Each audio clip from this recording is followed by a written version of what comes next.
মেয়াদোত্তীর্ণ মাছ, মাংস, খেজুর সহ শিশু খাদ্য রাখার দায়ে তেজগাঁওয়ে ৩টি হিমাগার মালিককে ৪৩ লাখ টাকা জরিমানা করেছেন র্যাবের ভ্রাম্যমাণ আদালত। সিলগালা করা হয়েছে হিমাগার। এছাড়া ১৮ জনকে বিভিন্ন মেয়াদে কারাদণ্ড দেওয়া হয়েছে।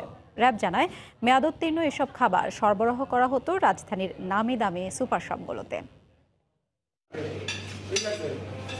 বিকেলে রাজধানীর তেজগাঁওয়ে অভিযান চালায় র্যাবের ভ্রাম্যমাণ আদালত। এ সময় 2টি হিমাগার থেকে মেয়াদ উত্তীর্ণ 500 মণ মাংস, 1200 মণ পচা খেজুর সহ শিশু খাদ্য জব্দ করা হয়।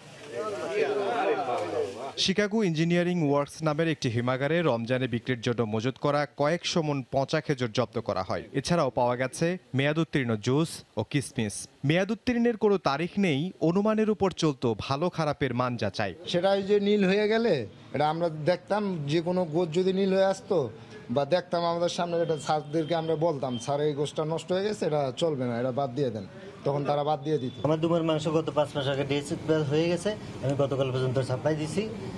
এই মিনা বাজার, ডেলি শপ এবং স্বপ্নতে। অস্বাস্থ্যকর পরিবেশ আসলে আমরা কালকে পরিষ্কার করার আগেই তো স্যার আমার সব করে ফেলছে, মাল আমার বাইরে থাকে না।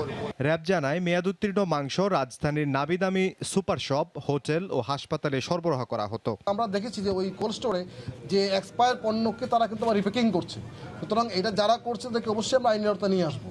তাদেরকে আমরা আজ হোক কালকে অবশ্যই আমরা আইনের আওতায় নিয়ে আসবো, কারণ কোনোভাবেই শিশু খাদ্য এক্সপায়ার পণ্য এইটাকে আবার রিপ্যাকিং করে নতুন করে দিন তারিখ লাগিয়ে বাজারে ছাড়বেন, আমাদের শিশুরা স্বাস্থ্য ঝুঁকিতে ভুগবেন, এইটা কোনোভাবেই বরদাস্ত করা হবে না। স্বপ্ন কিনেছে, আপনার মিনা বাজার কিনেছে, ডেলি শপ কিনেছে, অন্যান্য সবগুলো কিনেছে, প্রত্যেকের ফাইল কিন্তু এখানে আছে, ইনভয়েস আছে, তারা কিন্তু রিসিভ করেছে। সুপার শপগুলি যে কাজটি করেছেন এটি অত্যন্ত দুঃখজনক, অত্যন্ত গর্হিত কাজ, এবং আমরা মনে করি যে এটা কাস্টমারদের আস্থার জায়গাটা তারা হাত দিয়েছে। এ সময় সুপার শপের মালিকদের জবাবদিহিতার আওতায় আনা হবে বলেও জানায় র্যাবের নির্বাহী ম্যাজিস্ট্রেট।